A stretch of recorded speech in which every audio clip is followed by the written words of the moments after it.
Conte des cataplasmes. Vercors. Quand j'avais ton âge, mon vieux, ou ma vieille, il m'arrivait assez souvent de faire quelques bêtises, tu connais? Surtout l'hiver, comme de me fourrer dans un courant d'air pour me rafraîchir quand j'avais trop couru, et hop, j'attrapais une bronchite. Je ne le faisais pas exprès, non, mais enfin, je ne détestais pas ça. Surtout quand il y avait une récitation que je n'avais pas apprise, ou un devoir que je n'avais pas fait. Ça ne tombait pas toujours aussi bien. Quelquefois même, ça tombait mal. Quand justement, par exemple, on devait m'emmener au cirque ou au cinéma. Bon, pas la peine d'insister, tu sais tout ça aussi bien que moi.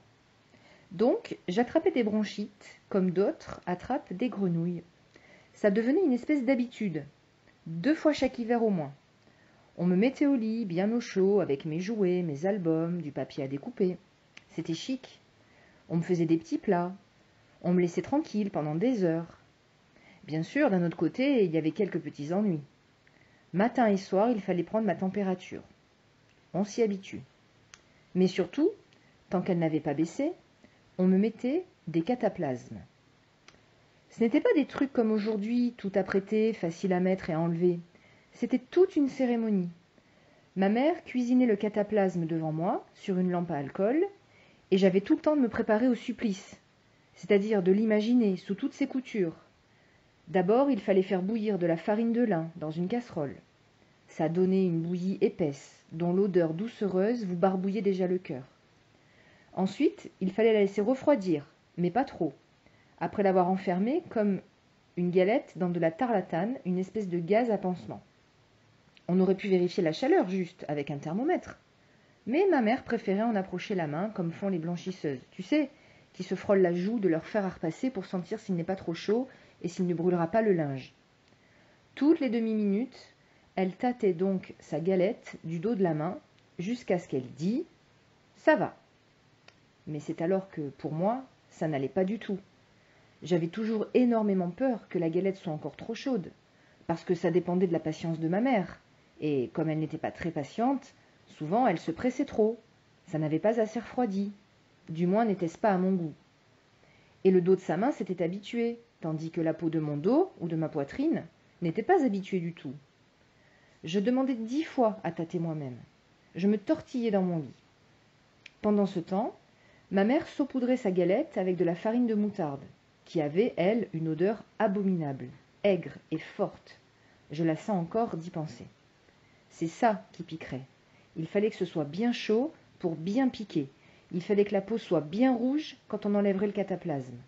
Et par-dessus le marché, c'était moi qui devais écarter des 2 mains les bords de ma chemise de nuit pour me découvrir la poitrine.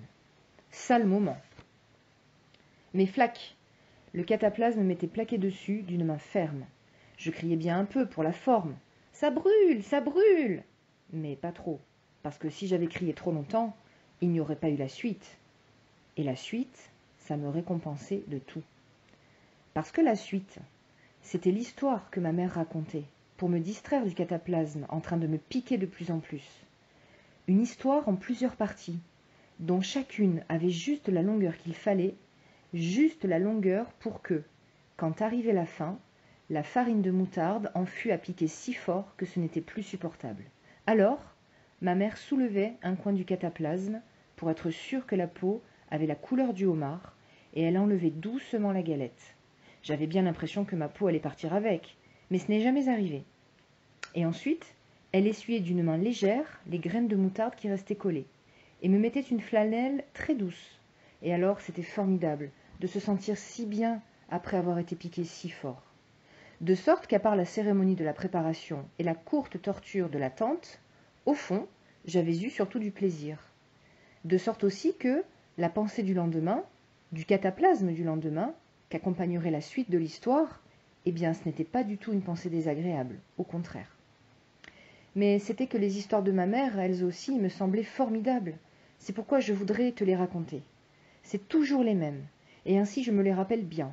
D'ailleurs, si tu as fait un peu d'histoire ancienne, tu reconnaîtras de très vieux mythes, de ceux que l'on retrouve dans la mythologie des Grecs et des Romains, ce qui montre que les contes de ma mère, qui les tenaient de ma grand-mère, et celle-ci de la sienne, et ainsi de suite, qui sont donc des contes populaires du Berry, puisque ma mère était la fille du petit tailleur de Saint-Armand-Montron, Eh bien, ces histoires, elles viennent de si loin que personne ne peut se souvenir. Peut-être même du temps où les marins grecs débarquèrent en Provence et fondèrent Marseille. Je dis ça, mais je n'en sais rien. Disons que c'est une idée que je me suis faite. De toute façon, ça montre que ces histoires ont toujours plu au peuple et aux enfants, à travers les pays et les siècles, autant qu'elles me plaisent à moi, et que j'espère qu'elles te plairont. La seule différence, c'est que je ne te les raconte pas, comme ma mère, pendant que tu rutiles sous un cataplasme. Et naturellement, ce n'est pas tout à fait la même chose. Mais enfin, tant pis, n'est-ce pas? Je veux dire tant pis pour moi, parce que c'est fantastique. Quand on a un cataplasme sur la poitrine ou sur les omoplates, qui pique de plus en plus fort, qu'on est couché sur le dos ou sur le ventre, sans pouvoir bouger, c'est fantastique ce que l'on écoute bien. Surtout des histoires que l'on connaît presque par cœur. Enfin, écoute-moi quand même, ou plutôt lis-moi, aussi bien que tu pourras.